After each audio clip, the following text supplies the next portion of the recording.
আগন্তুক লোকসভা নিৰ্বাচনৰ প্ৰাক মুহূৰ্তত ৰাজ্য চৰকাৰে বিকাশ যাত্ৰা কাৰ্যসূচীৰ অংশ হিচাপে বিভিন্ন আঁচনিৰ আধাৰশিলা স্থাপন, নৱনিৰ্মিত বিভিন্ন প্ৰকল্প উদ্বোধনৰ কাৰ্যসূচীৰে চমক সৃষ্টি কৰাৰ সময়তে নামঘৰ, মন্দিৰ তথা যিকোনো ধৰ্মীয় অনুষ্ঠানৰ আন্তঃগাঁথনিৰ উন্নয়নৰ বাবে ৰাজ্য চৰকাৰৰ অসম দৰ্পণ আঁচনিৰ জৰিয়তে প্ৰত্যেকটো ধৰ্মীয় অনুষ্ঠানলৈ ৩ লাখ টকাকৈ অনুদান আগবঢ়াইছে। উল্লেখ্য যে এই অসম দৰ্পণ আঁচনিৰ অধীনত তেজপুৰ ইয়াৰে অংশ হিচাপে তেজপুৰৰ ঐতিহ্য ক্ষেত্ৰ হিচাপে পৰিগণিত তৰাজান কুমাৰ গাঁৱৰ গড়দৌল গজেন্দ্ৰ নামঘৰলৈও বিধায়ক পৃথ্বীৰাজ ৰাভাই ৩ লাখ টকাৰ অনুদান আগবঢ়াই নামঘৰটোৰ আন্তঃগাঁথনি উন্নীতকৰণৰ বাবে এক মাংগলিক পৰিৱেশত শিলান্যাস কাৰ্যসূচী সম্পন্ন কৰে। স্থানীয় ভকত বৈষ্ণৱৰ উপস্থিতিত সম্পূৰ্ণ মাংগলিক পৰিৱেশত এই শিলান্যাস কাৰ্যসূচীত অংশগ্ৰহণ কৰি বিধায়ক পৃথ্বীৰাজ ৰাভাই নামঘৰ একোটাৰ বাবে ৩ লাখ টকা যথেষ্ট নহয় যদিও যি প্ৰয়োজন সেই কামসমূহ এই ধনৰাশিৰে সমাধান কৰিবলৈ আহ্বান জনায়।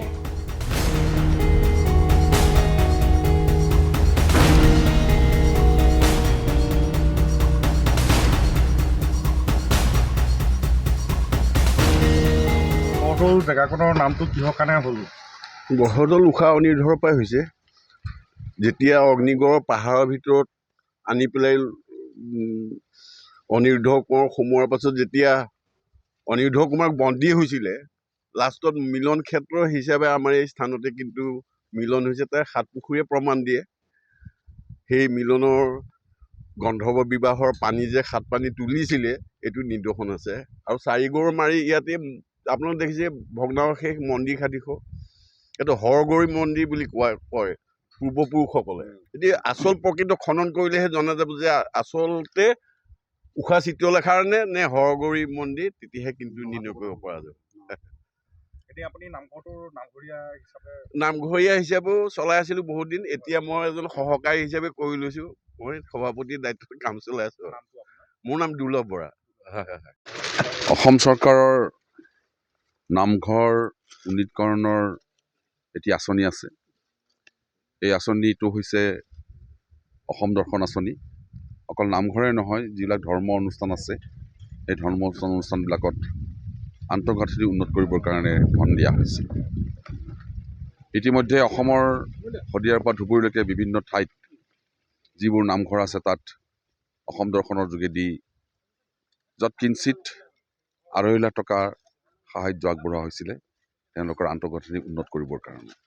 এইবাৰ 3 লাখ টকা দিয়া হৈছে। আৰু তেজপুৰ বিধানসভা সমষ্টিত মই প্ৰায় 45টা নামঘৰ আনিছোঁ এইবাৰ। আগৰ কিন্তু হৈয়ে আছে। এই 45টা নামঘৰে 3 লাখ টকা পাব প্ৰতিটো নামঘৰে। আৰু 3 লাখ টকাৰ পোৱাৰ পাছত তেওঁলোকে নিজৰ নামঘৰবিলাকৰ কাম আৰম্ভ কৰিব পাৰিব।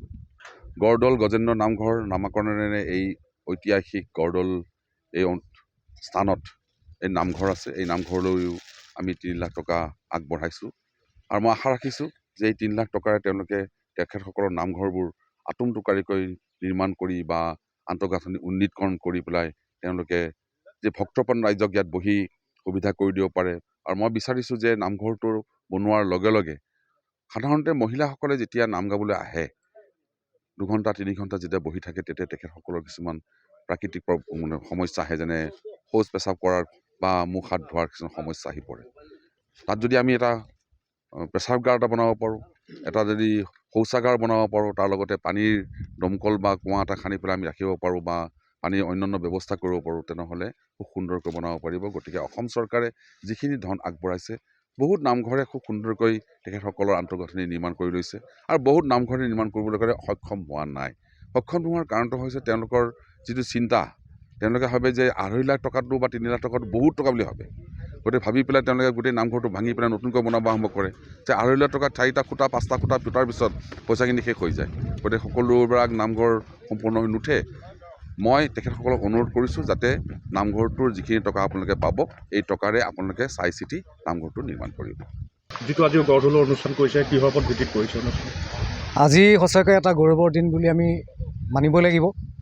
কাৰণ ঐতিহাসিক গড়দৌল বুলি কওঁতেই ইয়াত এটা উক্তি আছে যে বানৰে জীয়ৰী সৰ্বাংগে সুন্দৰী, চিত্ৰলেখাই সখী, 4 গড় মাৰি উষাদ্বীপক ৰাখিলে গড়দৌল তাৰি সাক্ষী। এই গড়দৌলৰ এই গজেন্দ্ৰ নামঘৰৰ ইতিহাস আছে। ইতিহাস বুলিবলৈ যাওঁতে ইয়াত মোৰ দেউতা প্ৰয়াত প্ৰফুল্ল শইকীয়াদেৱৰ নেতৃত্বত তেজপুৰ ৰাইজৰ সহযোগত 1994 বৰ্ষত ইয়াত অসম ভাওনা সমাৰোহ অনুষ্ঠিত কৰিছিলে, য'ত নেকি মাজুলী শিৱসাগৰকে আদি কৰি বিভিন্ন প্ৰান্তৰ পৰা আহি 3 দিন বাৰেচৰীয়া ভাওনাৰ পৰা আহিছিলে। 3 দিন 3 ৰাতি একেলগে ইয়াত অসম ভাওনা সমাৰোহ হৈ গৈছিলে। সেই তেতিয়াই ইয়াতে এখন গুৰু থাপনা স্থাপন কৰিছিলে। সেই থাপনা ভাগ পাতি পেলাই ইয়াতে নামঘৰ আকাৰত ৰাইজে গঠন কৰিছিলে। কিন্তু পৰিতাপৰ বিষয় যে সেই সময়ত হাতীয়ে আহি পেলাই সেই আসন ভাগ লৰচৰ কৰিছিলে। তেতিয়া ৰাইজ চিন্তিত হৈছিলে যে আসন ভাগ কিয় হাতী আহি লৰচৰ কৰে। তাৰপিছতে সেই আসন ভাগ পুনৰ প্ৰত্যেক বছৰে যেতিয়া কৰিব ল'লে, তেতিয়া ৰাইজে সিদ্ধান্ত ল'লে যে হয়তো হাতী অহা যোৱা বাটত হয়তো সেই থাপনা ভাগ প্ৰতিষ্ঠা হ'ল। সেই গতিকে হয়তো হাতী অহা যোৱা বাটটোৰ পৰা আঁতৰাই আজি এই স্থানত তেতিয়া সেই 94ত এই স্থানত প্ৰতিষ্ঠা কৰিছিলে। সেইকাৰণে এই নামঘৰৰ নাম ৰখা হৈছিলে গঢ়দৌল গজেন্দ্ৰ নামঘৰ। হয়, জেগাখিনিৰ নাম যিহেতুকে ইয়াত দেখা গৈছে, গড়দৌল কিহৰ কাৰণে নামঘৰটোৰ লগতে জেগাখিনি গড়দৌল? হয়, সম্পূৰ্ণ চৌহদীয়া গড়দৌল। ইয়াতো আৰ্কলজিকেল এৰিয়াৰ আণ্ডাৰত আছে। আৰু ইয়াৰ চাৰিগড় বিষয়ে 7 পুখুৰী গড়দৌল। যেনে বানৰজাৰ ইয়াৰ ইতিবৃত্ত জড়িত হৈ আছে। 7 পুখুৰী আছে, ইয়াত 7টা পুখুৰী আছে। বানৰজাৰ ইয়াত ৰাজধানী আছিল বুলি কয়। ইয়াত খাতামপুৰী সেয়া আমাৰ যিখিনি সম্পদ, বিশেষকৈ ব্ৰিটিছৰ দিনৰ নহয়, ৰজাৰ দিনৰ সেয়া ইয়াৰ সম্পদ এতিয়াও আমাৰ চকুৰ আগত ভাহি আছে। কিন্তু পৰিতাপৰ বিষয় যে আমি কোনো ধৰণৰ চৰকাৰী স্কিম আজিহে আমি সৌভাগ্য হৈছোঁ, ইমান বৰ্ষৰ পিছত আমাৰ তেজপুৰৰ বিধায়ক মহোদয় আহি আমাক অসম দৰ্শনৰ জৰিয়তে এই নামঘৰ ভাগলৈ এটি অনুদান আগবঢ়াইছে। তেখেতলৈ আপোনালোকৰ জৰিয়তেই আমি ধন্যবাদ জ্ঞাপন কৰিছোঁ। লগতে মোৰ ইয়াৰ সভাপতি, আমাৰ নামঘৰৰ সভাপতি আছে।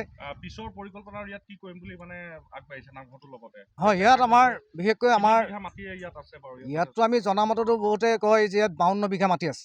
কিন্তু এতিয়া আমি গম পাইছোঁ ইয়াত 37 বিঘা মানহে মাটি ওলায়। এতিয়া বাকী মাটিখিনি কোনে কেনেকৈ ক'ত জব্দ কৰি ৰাখিছে সেয়া চৰকাৰৰ হাতত তথ্য নিশ্চয় আছে। কাৰণ এতিয়া চাৰিওফালে দেখিছোঁ আমি বিভিন্ন ধৰণৰ মাটি খন্দা কাৰবাৰ, JCB ইত্যাদি গোটেই গাঁত খান্দি গোটেই পথাৰবিলাক অনিষ্ট কৰিছে। সেইটো এটা আমাৰ দুখৰ বিষয়। ৰাস্তা ঘাটবিলাক বেয়া হৈ গৈছে, সেইখিনিতো আছেই। তাৰ লগতে গঢ়দৌলৰ যিবিলাক ইতিহাস বহুত লোপ পাবলৈ ধৰিছে। কাৰণ আমাৰ সজাগ নহয় মানুহখিনি। ৰাইজৰ আমি যিহেকি নহওক, আমি যেনেকেই নহওক এই স্থানভাগ জীয়াই ৰাখিবৰ কাৰণে অপ্ৰাণ চেষ্টা কৰি আছোঁ আৰু কৰি যাম। আৰু পৰিকল্পনা পিছলৈ কি হাতত লৈছে ইয়াত আৰু কি কৰিম বুলি ভাবিছে? হয়, ইয়াত বিশেষকৈ আমাৰ বাৰ্ষিক যি অনুষ্ঠান, শিৱৰাত্ৰিয়ে হওক, আমাৰ বিভিন্ন ভাদ মাহৰ তিথিয়ে হওক বা দিহানাম হওক, বিভিন্ন আমাৰ ধৰ্মীয় অনুষ্ঠান, বিশেষকৈ ৰাস, ভাওনা, বিহু, আগন্তুক আমাৰ বহাগ বিহু আহি আছে। তাৰ কাৰণে পৰিকল্পনা হাতত লৈ আছোঁ। আৰু ৰিচেণ্টলি আমাৰ ফাকুৱা আহি আছে, আমাৰ দৌল উৎসৱ ভাগ ইয়াত আমাৰ জোৰদাৰ হিচাপে পালন কৰা হয়। দৌল যাত্ৰা আমাৰ গাঁৱত আমি উলিওৱা হয়। সকলো ৰাইজৰ সহায় আমি পাওঁ। সেই আগন্তুক পৰিকল্পনা বহুতো আছে আৰু আপোনালোকৰ সহায় বিচাৰিছোঁ। আৰু আপোনালোকৰ ইয়াতে জনাওঁ যে এইবাৰ PWD ডিপাৰ্টমেণ্টৰ জৰিয়তে আমাৰ মূল পথৰ পৰা গ্ৰহদৌললৈকে এই ৰাস্তাটো নিৰ্মাণ কৰা হ'ব। গতিকে মানুহক যদি কেতিয়াবা কোনোবা পৰ্যটক ফুৰিবলৈ আহি চাবলৈ আহে, তেনেহ'লে ইয়ালৈ আহি এই সুবিধাকণ গ্ৰহণ কৰিব পাৰিব। বেছি কথা ক'বলগীয়া নাই। নামঘৰ ভাগ যেতিয়া আপোনালোকে বনাবলৈ আৰম্ভ কৰিব, আপোনালোকে যি 3 লাখ টকা পাব বুলি আপোনালোকে মনত ভাবি আছে, এই 3 লাখ টকাৰে কিন্তু 3 লাখ টকা আপোনালোকে নাপায়। কিয় নাপায়?